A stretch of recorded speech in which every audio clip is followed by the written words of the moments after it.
비파사나 수행을 시작하여 대상을 알아차릴 때는 먼저 대상의 모양을 알아차려야 합니다. 처음에는 대상의 마음을 보내는 것이 어렵기 때문에 알기 쉬운 움직임이나 모양을 알아차려서 대상의 마음을 머물게 해야 합니다. 마음이 대상에 머물면 알아차리는 힘이 생겨 차츰 다음 단계로 고유한 특성을 알 수 있습니다. 모양은 단순한 것이라서 변화를 볼 수 없어 실증이 납니다. 그러나 고유한 특성을 알아차리면 끊임없이 변하는 성품을 볼 수 있기 때문에 새롭게 느껴져서 실증이 나지 않습니다. 그래서 재미가 있기 때문에 집중력이 생겨 많은 것을 볼 수 있습니다. 그러므로 수행은 자신이 할 수 있는 단계를 충실히 하는 것이 가장 빠른 길을 가는 것입니다. 이렇게 대상의 고유한 특성을 알게 되면 다음 단계로 대상의 조건 지어진 특성을 알게 됩니다. 집중력이 생기면 모든 것들이 원인에 의해서 결과가 생긴다는 사실을 압니다. 그래서 모든 대상들에 대한 의문이 풀립니다. 원인이 없는 결과가 없기 때문입니다. 이러한 조건 지어진 특성을 안 뒤에 마지막으로 지혜가 성숙되어서 보편적인 특성, 일반적인 특성을 알게 됩니다. 보편적인 특성이나 일반적인 특성은 바로 모든 것들은 변한다는 무상과 그리고 존재한다는 것들은 괴로움이고 그리고 존재하는 것들이 자기 의지대로 되지 않는다는 무아를 아는 것입니다. 이런 과정을 통해서 집착이 끊어져야 비로소 열반에 이르는 문에 다다르게 됩니다. 수행자 여러분, 지금 우리는 갈 수 없는 길을 가는 것이 아닙니다. 부처님께서는 자신이 경험했고 여러분들도 경험할 수 있는 길이라고 말씀하셨습니다. 부처님께서는 누구나 경험할 수 없는 것은 말하지 않는다고 하셨습니다. 우리는 누구나 자신의 몸과 마음을 통해서 진실을 경험합니다. 그러나 이러한 진실이 단지 지식으로 그치지 지혜로 연결되지는 않습니다. 왜냐하면 일정한 방법으로 알아차리는 수행을 하지 않기 때문입니다. 통찰 지혜가 나야 비로소 대상의 온전한 성품을 알아서 가래를 일으키지 않을 것입니다. 수행자는 가래를 일으키지 않으려고 해도 되지 않습니다. 우리가 사는 것이 모두 가래로 인한 것이기 때문입니다. 그래서 사람들이 수행을 하려고 하지 않는 것입니다. 누구나 가장 맛있는 가래를 일으키지 않아야 한다는 것을 이해하지 못합니다. 이것은 당연한 결과입니다. 그래서 지혜가 필요한 것입니다. 지혜의 눈이 없으면 결코 가래가 일으킨 결과의 심각함을 알 수가 없습니다. 가래가 괴로움이라는 것을 아는 것은 지혜이고 이런 지혜는 선업의 과보로 압니다. 그래서 선업의 과보가 없으면 수행을 하려고 하지 않습니다. 이것은 아직도 감각적 욕망을 버리는 것이 두렵기 때문입니다. 그래서 수행을 귀찮아합니다. 수행자 여러분, 법은 원하는 자의 것입니다. 아무리 주려고 해도 조건이 성숙되지 않으면 줄 수가 없습니다. 받으려고 하지 않는데 어떻게 줄 수 있겠습니까? 그래서 무지는 게으름입니다. 게으름엔 아무리 좋은 것이 있어도 원하지 않습니다. 그래서 수행에서 게으름이 가장 큰 장애입니다. 이 게으름을 무지라고도 합니다. 이제 선업의 과보만 탓할 것이 아니고 지금 이 순간부터 자신이 스스로 선업의 과보를 만들어야 합니다. 스스로 노력하는 자에게는 있는 업이 큰 의미가 없습니다. 왜냐하면 새로운 업이 있기 때문입니다. 수행자 여러분, 마음은 하나입니다.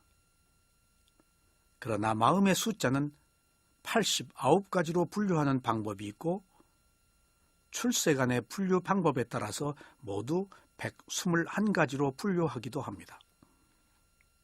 이렇게 많은 숫자는 여러 가지 조건에 따라서 각기 다른 마음이 있기 때문입니다. 그러나 마음은 언제나 한순간에 하나밖에 없습니다. 그래서 수행자들에게 마음의 숫자가 많다는 것은 사실 큰 의미는 없습니다. 왜냐하면 수행자는 어떤 마음이 되었거나 현재의 마음을 알아차리면 되는 것이기 때문입니다. 이것이 위파사나 수행의 알아차림입니다. 그래서 숫자는 관념이고 실제 하는 것은 현재 있는 것을 알아차리는 것입니다. 앞으로 계속해서 마음의 종류에 대한 숫자가 나오는데 이것들을 단지 구성 요소에 불과한 것이라고 이해하여 주시기 바랍니다. 수행자가 알아차려야 할 대상은 현재의 마음 하나면 되지만 마음을 완전하게 이해하려면 여러 가지 숫자의 마음들이 어떤 것들인지 아는 것도 도움이 됩니다.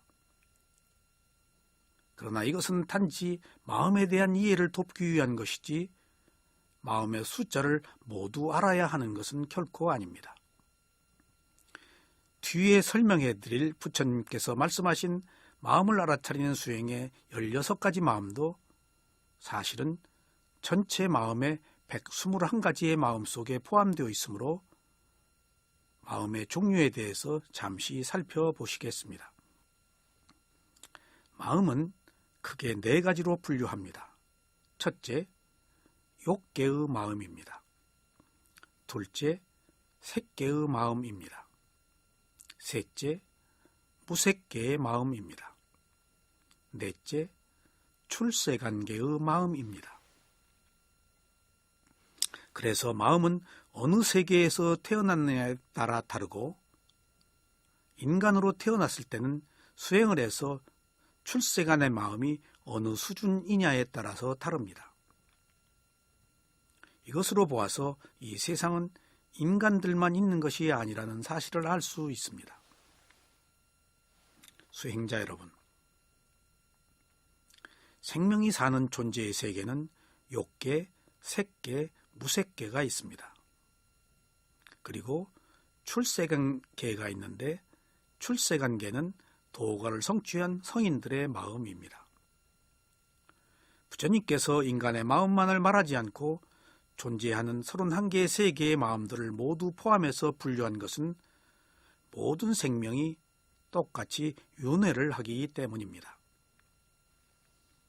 지금은 인간이지만 죽어서 어디로 가서 새롭게 재생할지 모릅니다. 그리고 과거에 어디서 있다가 인간으로 새롭게 재생을 했는지도 모릅니다. 물론 내가 있어서 오고 내가 있어서 가는 것이 아닙니다. 과거의 원인으로 현재의 결과가 있고 다시 현재의 원인으로 미래의 결과가 있습니다. 하지만 과보에 의해 재생을 한다는 사실로 미루어 보아 전혀 과거와 미래가 무관하다고 볼 수도 없습니다.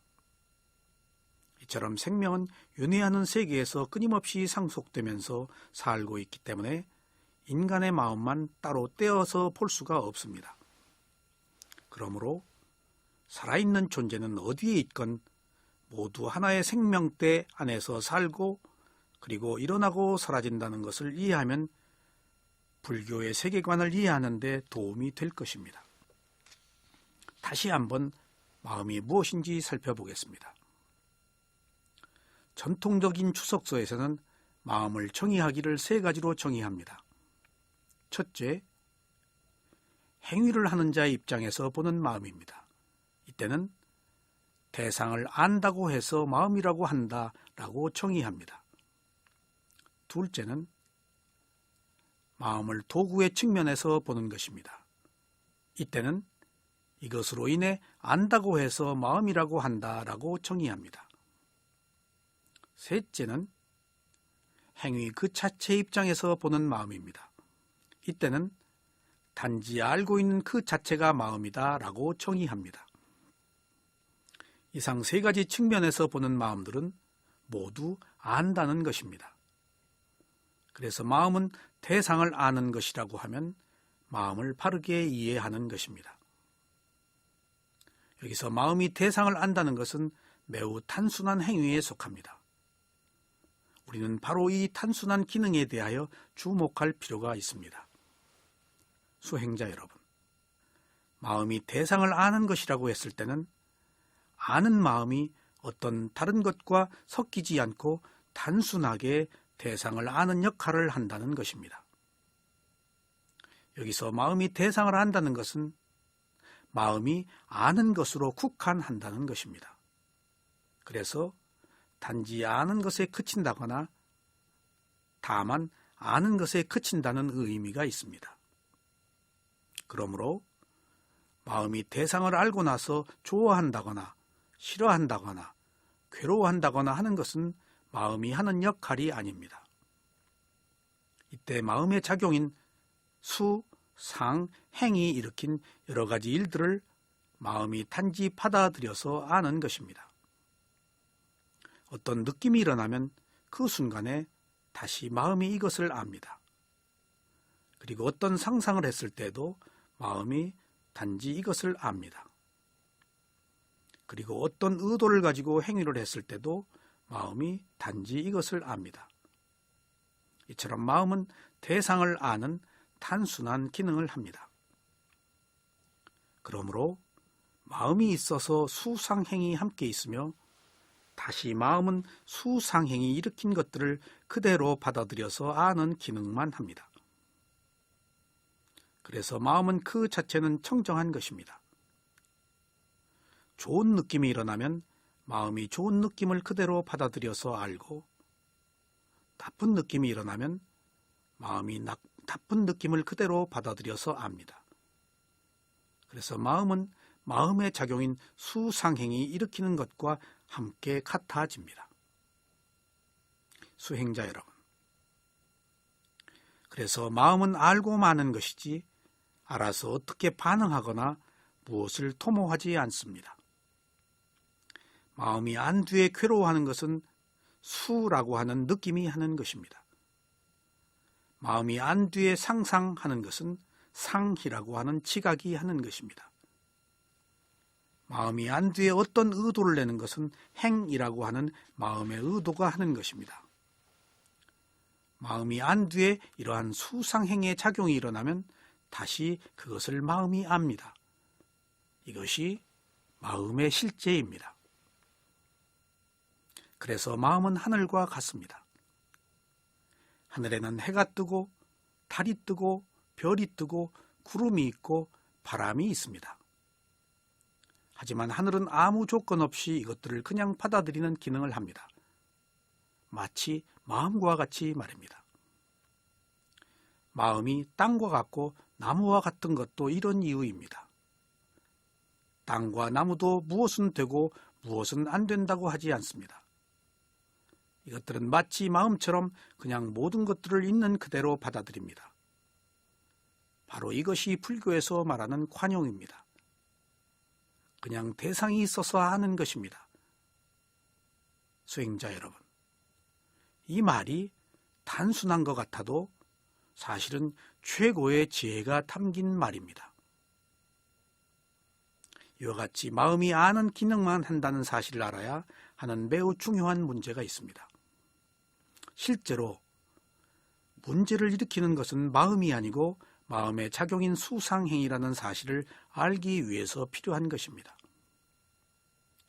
우리가 문제가 있는 마음만을 제어하려고 할 것이 아니라 마음의 작용인 수상행을 함께 알아차려야 하는 것입니다.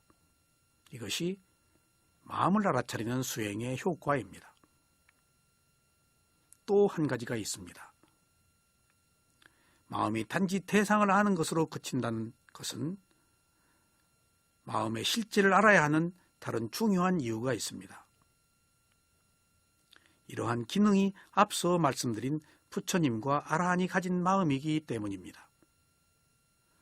부처님과 아라한의 마음을 무인작용심이라고 해서 원인과 결과가 없는 마음이라고 말씀드렸는데 이때의 마음이 다른 것과 섞이지 않고 단지 대상을 아는 마음 그 자체가 있는 것만을 말합니다.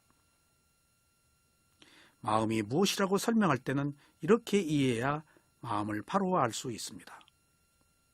그리고 이렇게 알아야 바르게 수행을 할 수 있기 때문에 지금 설명드리는 것입니다. 처음에는 마음이 무엇이라고 설명하면 그것이 의미하는 것이 무엇인지 알기가 어렵습니다. 말하는 입장에서 하나를 설명할 때 그 이유를 모두 말할 수는 없습니다. 그래서 우리는 마음에 대해서는 그냥 듣는 과정이 필요하며 더 좋은 것은 수행을 하면서 들으면 그것이 뜻하는 의미를 차츰 알 수 있을 것입니다. 부처님은 스스로 깨달음을 얻고 위가 없는 깨달음을 얻어 모르는 것이 없습니다. 이렇게 존경하는 스승이신 부처님의 말씀이라고 해서 모두 그대로 듣고 이해하는 것은 아닙니다. 오히려 부처님의 이름을 더 나쁘게 해석하여 잘못된 길로 갈 수도 있습니다. 이것은 인간의 마음이 선심과 불선심과 선과보와 불선과보가 함께 하기 때문에 어쩔 수 없는 일입니다. 때로는 부처님의 가르침을 알기 위해 불교를 공부하지 않을 수도 있습니다.